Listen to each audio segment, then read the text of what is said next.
पंजाब का किसान 80 के दशक में जब देश में अनाज का संकट था, सबसे पहले पंजाब में गेहूं उगना शुरू हुआ तो देश में भूखमरी खत्म हुआ। अब वहां का किसान कह रहा है कि हमको गेहूं नहीं करना है, पानी कम हो गया है, बहुत रोग फैल गया है खाद और कीटनाशक के इस्तेमाल से, तो भी सरकार अलाउ नहीं करेगी। कितना गेहूं उगाते रहो, क्योंकि पंजाब में अगर गेहूं नहीं उगेगा तो पूरे देश में गेहूं कम हो जाएगा, संकट हो जाएगा। उसी तरह बिहार जो है वो मजदूर का फैक्ट्री है। हम लोग टीवी फ्रिज नहीं बनाते हैं, स्कूटर मोटरसाइकिल कार नहीं बनाते हैं, मोबाइल नहीं बनाते हैं, हम लोग बनाते हैं मजदूर। अपने बच्चों को पेट काट काट के आप पाल पोस के बड़ा किए, 16 साल 18 साल 20 साल का लड़का हुआ, पीठ पर झोला लेके ट्रेन में बस में जानवर की तरह लगा के गया, और एक बार जब गया तब वापस नहीं आना है। जब तक उसके शरीर में ताकत है तब तक उसको साल में 1-2 बार ही घर आना है, बाकी वही मजदूरी करना है।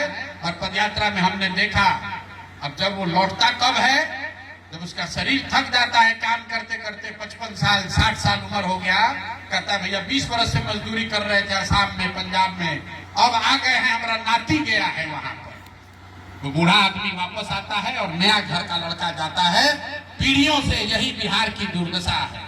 इसीलिए हम जनसुराज ने कहा कि ये सड़क पानी बिजली सब होता रहेगा, लेकिन सबसे बड़ा जो श्राप है, अभिशाप है बिहार के लिए, वो पलायन है। जब तक हम लोग के बच्चों के लिए पढ़ाई रोजगार नहीं होगा, हम लोग के भाई बंधु सब मजदूर बनकर बाहर जाते रहेंगे, बिहारी कह के लोग उसको गाली देता रहेगा, आपको अपमान सहना पड़ेगा। यही बात हमने बताई।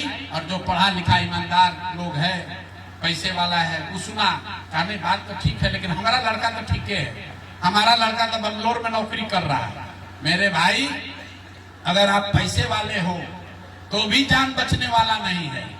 फर्क बस इतना ही है कि मजदूर का लड़का गया है मजदूरी करने, और किसान और मध्यम वर्गीय परिवार के लड़के जा रहे हैं नौकरी करने, लेकिन जा तो सब रहा, आना किसी को नहीं है, परिवार का सुख किसी को नसीब नहीं है।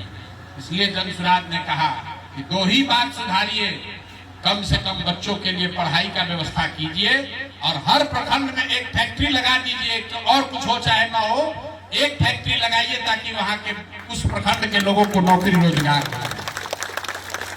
लोगों को बात समझ में नहीं आया, कह रहा भैया जानने दीजिए गलती हो गया, आगे सुधर जाएंगे।